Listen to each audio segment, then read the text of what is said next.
Did you guys ever walk past Hard to Kill on the shelf as a kid and think, wait a minute, this dude wakes up from a 7-year coma, hooks up with Kelly LeBrock, and instantly starts wrecking people?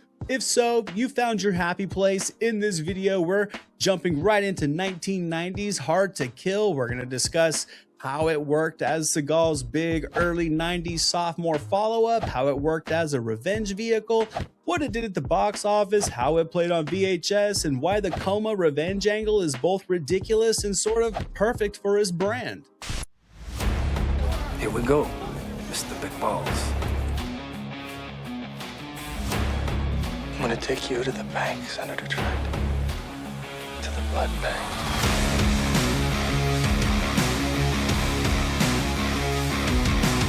Go get my pies out of the oven!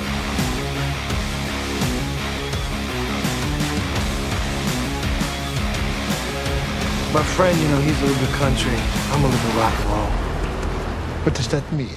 What's up out there, guys? I hope you're all fantastic. Welcome back. If you're new here, I'm Anthony DeJoya, and this is Movies Never Say Die, your home for pure 80s and 90s retro goodness. Last time we kicked off the Seagal series with Above the Law, watching Steven Seagal go from LA dojo owner to sudden movie star almost overnight, and now we're rolling right into the movie that really, I think, cemented the ponytailed, whisper threat, bone-snapping persona that Seagal lived on with Hard to Kill. In this series, we're keeping it simple. A quick recap of his career at the time, how the movie came together, what works, what doesn't, its box office and rental notes, the film's genre and pop culture legacy, and then we slap a Seagal score on it. I know that voice. Now, after Above the Law, Seagal spent most of 88 and 89 shooting not one, but two follow-up movies that would both land in theaters in 1990, Hard to Kill and Marked for Death. He also got a tan, had his hair thickened, and would break out what would become his signature pony. Then just put Cockroach Valerio, got them both on film and audio laying out ahead. Now, Warner Brothers clearly saw that there was a lot of potential with Seagal, especially once Above the Law really started finding its audience on home video, so the next step was pretty obvious. Give him a cleaner look, polish him up a bit, push the unstoppable Avenger angle to truly test the market to see if he could open an action movie like a real A-lister. Enter Hard to Kill, directed by Bruce Malmuth, which just leans hard into a simple elevator pitch, a corrupt politician, a betrayed cop, a ridiculously long coma with family-level revenge as the gasoline. It also adds a bit of Hollywood stunt casting by pairing Seagal with Kelly LeBrock, who was not only a recognizable face from Weird Science, but she was also Steven Seagal's wife at the time, which, if you ask me, has and always will be his greatest life accomplishment. I think their real-life relationship gave the movie a slightly different vibe than Above the Law. It was less pulpy street-level cop thriller, more pulpy soap opera revenge fantasy with roundhouse kicks and stage play beards. Now, as I just mentioned, plot-wise, this thing is as straightforward as a VHS cover synopsis. Seagal plays Mason Storm, an LAPD detective who videotapes a meeting where a rising political star is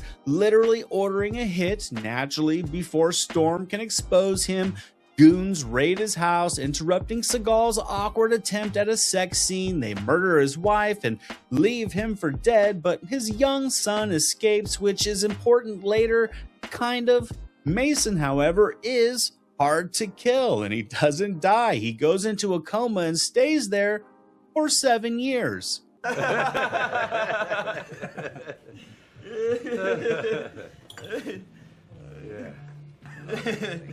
Why not 6 months, a year, maybe even 2 max? Well, it's because it was the very late 80s, it's an action movie, and the better part of a decade felt like the best route for an unstoppable action hero. Regardless, when he wakes up, he's got a wrecked body, a foggy brain, a horrible prop beard, and a very helpful nurse named Andy, played by Kelly LeBrock. Andy's got one mission: to get strong enough to avenge the death of his family and to dispense ponytail justice. Now, on a personal level, this was the first Seagal movie I ever watched. I remember catching it on cable and just instantly getting hooked on the brutal takedowns. Now, even for my teenage self, the amnesia angle was just pure soap opera nonsense. It actually reminded me of all the stuff I didn't see when I wasn't watching soap operas with my aunt and grandma, but really, it didn't matter. This movie was just fueled entirely by the most basic emotions possible. They killed my family, they left me for dead, now I'm going to kill them all back. And honestly, sometimes that's exactly what you wanted from an action weekend rental in the 90s. I'm gonna take you to the bank, Senator Trent. To the blood bank. Is the Coma stuff believable? Absolutely not. Seagal's Mason Storm basically goes from a human raised into a functioning Terminator by punching wood and doing slow-mo Tai Chi and using himself as a human incense burner in one montage, but that's also when the movie kicks into high gear and really starts having fun. I mean, the second he's out of that hospital bed, he's dropping one-liners and he's taking dudes out like the 7-year nap was just a long lunch break, and as kids, we couldn't get enough of it. We'd sit there practicing those Seagal hand traps and wrist snaps on each other while we watched, and for a 13-year-old, this was just way cooler than anything Disney was putting out for kids.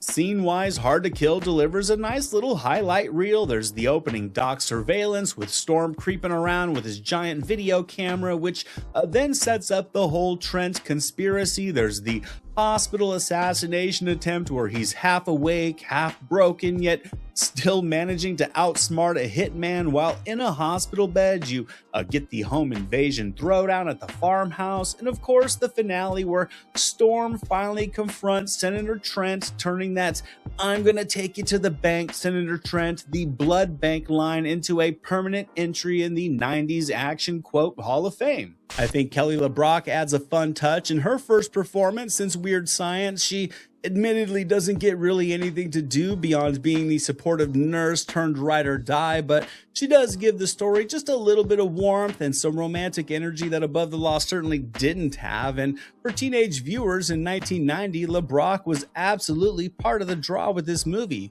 Mason's relationship with his son also sneaks in a little bit of heart as well. It's not exactly Kramer versus Kramer, but it does give all the bone crunching a very tiny, albeit superficial anchor later in the story.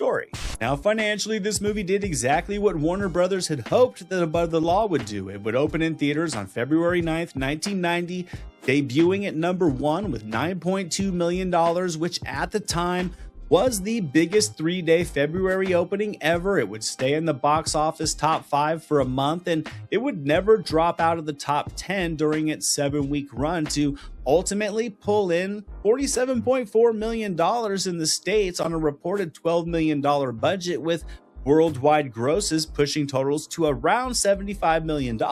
On top of that, it moved roughly 350,000 video units on home video in the US alone. It would debut at #7 on the Billboard rental charts, climbing as high as #3 while spending 7 weeks in the top 5, showing that it was still just a strong national rental staple months into its run. And it's easy to see why Hard to Kill would be part of the big wave of just R-rated action that video shops would lean heavily on to pull in weekend traffic. Critics, however, as you might guess, were not lining up to build a shrine for Mason Storm. I think this is a big one, Carlito.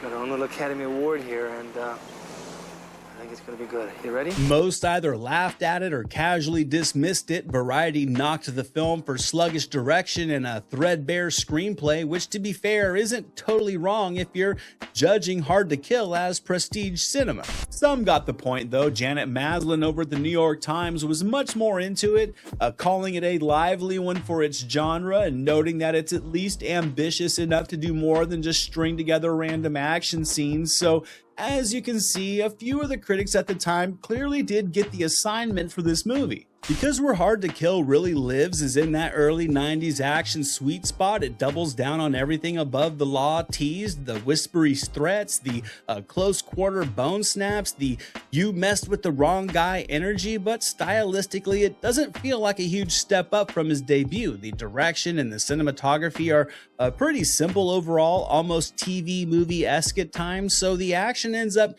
being shoulder to shoulder at best with Above the Law instead of leveling it up. yet it's still a solid, satisfying watch, especially if you saw it young. And as for my grade, I'm going to give Hard to Kill 3.5 out of 5 Seagals. It is just a rock solid, fun action movie with a great villain, a moody early 90s score, and enough memorable moments to justify its place in the Seagal canon. The Coma angle is completely laughable, but if you're in the mood for pure, uncomplicated revenge, it definitely gets the job done. So, how come you're not watching the Oscars tonight? The Oscars? Yeah, the Oscars. I hate the Oscars. You're not having a good time, huh? Now I want to hear from you guys. Was Hard to Kill your first Seagal movie as well? Did you catch it on cable like I did, see it in the theater, rent it from a local video store, or did you discover it years later on DVD or streaming?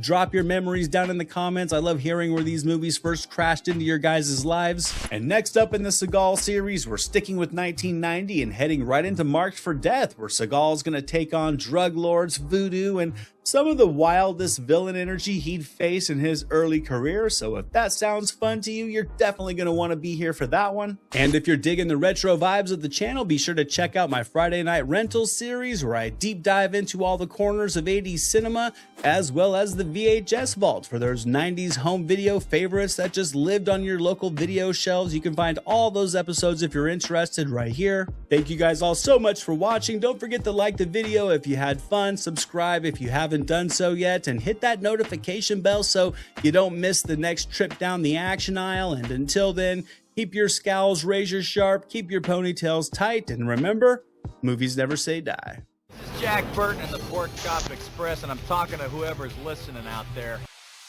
Survive a war, you gotta become war. I suppose we have to register you as a lethal weapon. You trying to say Jesus Christ can't hit a curveball?